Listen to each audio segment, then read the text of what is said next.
Well, hey there, my name is Wendy Harbor.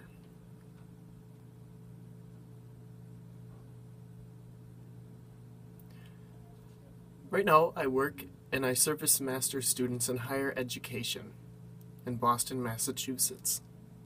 I'm here today to talk about the university's legal department. But before I do that, I want to let you guys know a little bit about who I am. I graduated with my bachelor's degree in psychology, and I worked in the K through 12 system.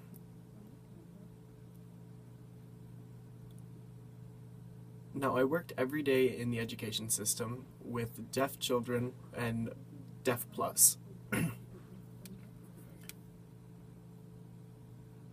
Now, one of the girls that I did have the opportunity to work with, this girl she did live on a farm, and now she worked with professionals. And when the girl was at the farm, she was working with the farmer, and now something had happened. One of the children with CP, cerebral palsy, he did have a disability, was trying to work on the different farm fields, and he was having a pretty tough time getting around.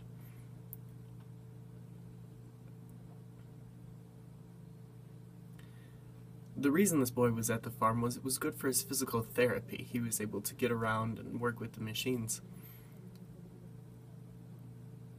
And that's why it's called Have a Heart Farm. It's not just a farm, it's a place for people with disabilities to go to for physical therapy.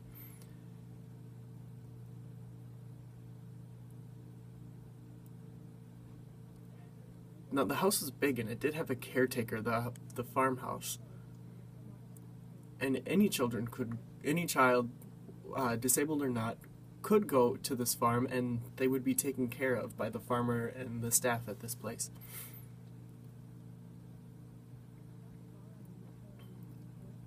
And it was a great place for these children to go to because it was such a gorgeous place, and they had so much opportunity to get out. You do physical therapy.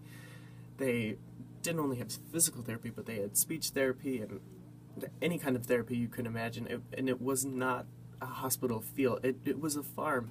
It was a place for kids to have fun. They could be themselves. And it didn't seem like the kids didn't feel like they were actually working. They were doing something. They were having fun with each other.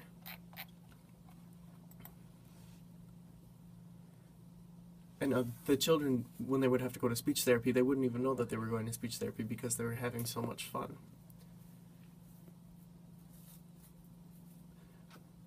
And they were able to go out on a swing. It wasn't like a swing you're used to seeing. It was a big swing that was catered for individuals with disabilities. So if you couldn't really sit, you could lay in it. It was really a great place. It was very inclusive.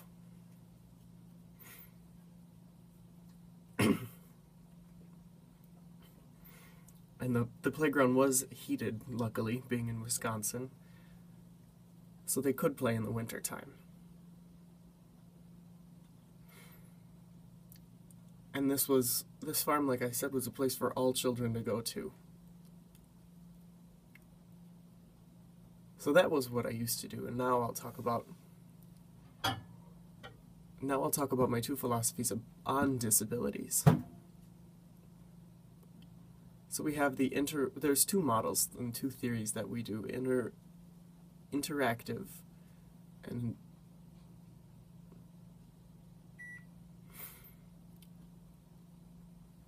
now when we talk about disabilities,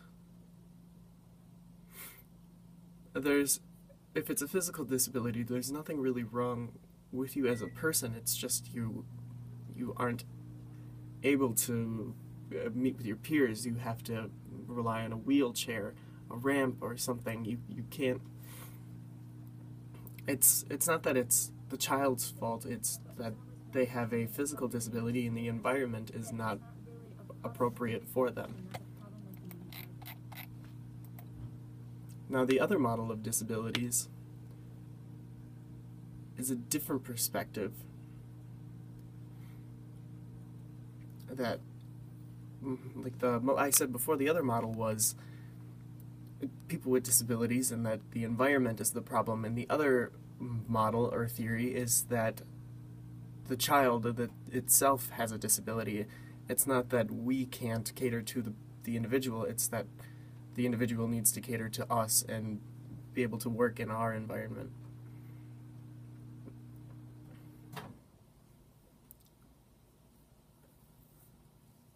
Now, if you do become a teacher in a classroom, you might want to keep those models, keep that in the back of your mind and try to evaluate yourself and try to think every day what it's like in your shoes and their shoes. So it's maybe if you're not getting to your students, you need to change what you're doing and not what the student's understanding.